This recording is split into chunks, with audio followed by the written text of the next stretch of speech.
Hello Brian, আজ আমরা চলেছি রাঙামাটি কাপ্তাই লেকের সৌন্দর্য দেখতে এবং সাথে সুবলং ঝর্ণা।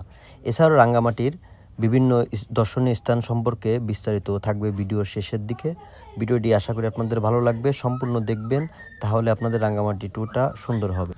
রাঙামাটি শহর থেকে আপনি অটো বা সিএনজি করে আপনি যে কোনো বোট স্ট্যান্ডের কথা বললে সিএনজি অটো আপনাকে নিয়ে যাবে, ওইখানে আপনি দামাদামি করে বোট ঠিক করবেন।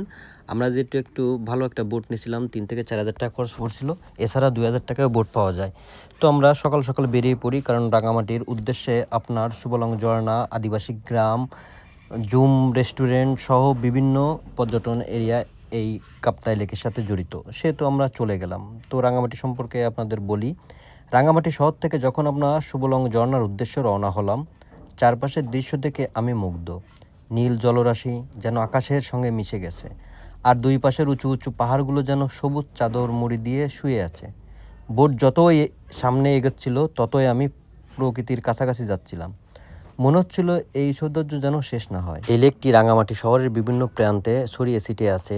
যদিও বা 1960 সালে এই লেকটি কৃত্রিমভাবে তৈরি করা হয়, যা এশিয়া মহাদেশের সর্ববৃহৎ লেক হিসেবে পরিচিত, এবং এর সৌন্দর্য ও মুগ্ধতা আপনি না আসলে বুঝতেই পারবেন না। ভিডিওয় যতটুকু দেখা যাচ্ছে আপনারা ততটুকুই এটার সৌন্দর্য উপভোগ করতে পারতেন। আপনি যদি ইন্দোনেশিয়া, থাইল্যান্ডের মতন একটি সুন্দর লেক ট্যুর করতে চান, আমি আপনাদেরকে সাজেস্ট করব রাঙামাটি ট্যুরটা করবেন। বিশেষ করে এই কাপ্তাই লেকটা পাহাড়ে ঘেরা অপরূপ সৌন্দর্য ভরা এই কাপ্তাই লেকের দুপাশে আমরা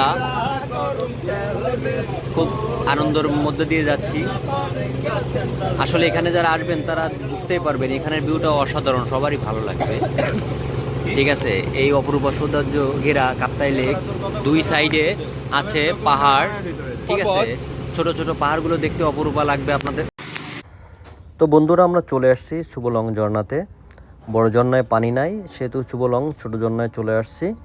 তো আমরা সবাই এক এক করে এখন নামি। এই যে ঝর্ণার পানি যাচ্ছে, আমরা প্রচণ্ড রোদে আসছি। আর ঝর্ণা তো জানেন যে বৃষ্টির সময় প্রচুর পরিমাণে পানি হয়, আর বৃষ্টি ছাড়া পানি কম দেখা যায়, তবে সুবলং ছোট ঝর্ণায় প্রায় পানি থাকে। তো আমরা ঝর্ণার কাছে চলে আসছি। সুবলং ঝর্ণা শুধু সুন্দর দৃশ্য নয়, এটি একটি ঐতিহাসিক গুরুত্ব আছে। এই ঝর্ণাটি কাপ্তাই লেকের পাশে অবস্থিত। 1960 দশকে তৈরি করা হয়েছিল। এই লেক তৈরির ফলে পুরনো অনেক গ্রাম ডুবে যায়, কিন্তু সুবলং ঝর্ণা তার প্রাকৃতিক সৌন্দর্য নিয়ে আজও মাথা উঁচু করে দাঁড়িয়ে আছে। তো আমরাও পর্যটক, আমাদের সাথে সামনে অনেক পর্যটক আছে, অনেকে ফটোশ্যুট করতেছে, গোসল করতেছে। তো আমরাও এখানে গোসল করব। তো আমরা দেখতেছি পর্যটকে খুব আনন্দিত, কারণ বড় ঝর্ণায় পানি নেই, ছোট ঝর্ণায় পানি আছে। যেমনটা দেখতে পাচ্ছেন, বিশিষ্ট খাদক সবার জন্য আনারস কেটেছে, কিন্তু ও একাই নিয়ে আসছে খাওয়ার জন্য। ভালো খায় ছেলেটা, ভালো খায়।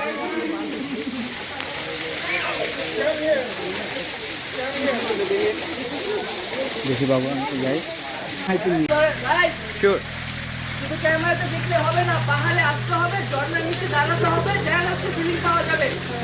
শুধু মোবাইলে দেখলে হবে না, ঝর্ণাতে আসতে হবে, ফিলিংস দিতে হবে। তো ভাইয়া কি বলছে আমি আরেকবার বলি আপনাদেরকে, দূর থেকে বুঝছেন কি না জানি না। আপনাদেরকে বলেছে যে, মেসেজ দিয়েছে যে আপনারা ক্যামেরায় দেখলে হবে না বা ভিডিওতে দেখলে হবে না, এখানে এসে যদি আপনারা দেখেন তাহলে আসলে এন্টারটেইনিং হতে পারবেন নিজেরা, বুঝবা? হ্যাঁ অবশ্যই। তো ঝর্ণাতে গোসল করে নিলাম, এবং এটা প্রাকৃতিকভাবে পাহাড়ের থেকে বেয়ে চলে আসতেছে। তো গোসল করতেছি, অনেক গরম। তো ঝর্ণার পানি সবসময়ের জন্য ঠান্ডা শীতল হয়ে থাকে, এবং নিচে একটা প্রাকৃতিক সুইমিং পুল আছে। তো ভালোই লাগতেছে গোসল করতে, প্রচণ্ড রোদে। তো আপনারা আসলে অবশ্যই গোসল করবেন।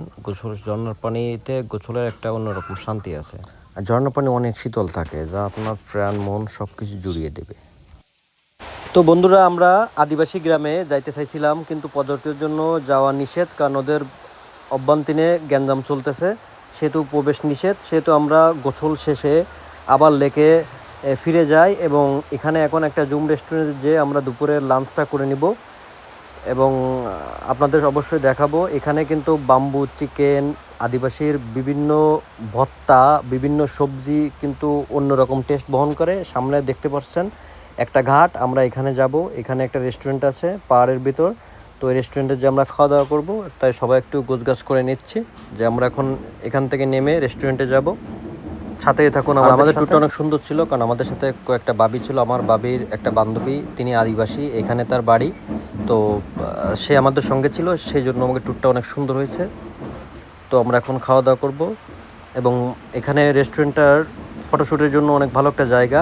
তো আমরা এখানে বাম্বু চিকেন, বিভিন্ন প্রকারের ভর্তা দিয়ে লাঞ্চটা শেষ করি। ঘুরতে আসলে আপনি দর্শনীয় স্থানগুলো দেখতে পারেন: ঝুলন্ত সেতু, ফল অয়েল পার্ক, বৌদ্ধবিহার মন্দির, জাতীয় উদ্যান, ফল অয়েল পার্ক, শুভলং ঝর্ণা, কাপ্তাই লেক, বার্গি লেক, এছাড়াও আরও কিছু স্থান রয়েছে। চাইলে আপনারা এখানে ভ্রমণ করতে পারেন এবং আপনারা অনেক ভালো ভালো সুন্দর সুন্দর জিনিস দেখতে পারবেন, প্রকৃতির কাছে যাইতে পারবেন। তো ভিডিওটি ভালো লাগলে অবশ্যই সাবস্ক্রাইব করবেন এবং আমাকে সাপোর্ট দিবেন। ধন্যবাদ।